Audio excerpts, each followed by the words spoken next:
જય માતાજી. આજે હું લાવી છું બિલકુલ નવું કલેક્શન છે અને બિલકુલ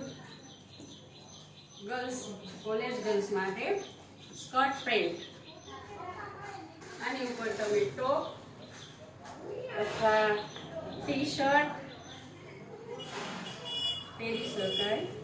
કોલેજ ગર્લ માટે છે આજનું કલેક્શન, એકદમ ન્યૂ.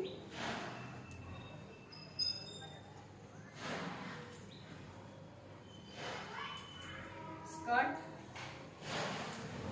ટોપ, ટી શર્ટ. આપને મારું એડ્રેસ તો યાદ જ હશે, આપેલું જ છે પહેલેથી જ વિડીયોમાં. 2 વૈશાલીનગર, રૈયા રોડ, રાજકોટ, ગીતાંજલિ.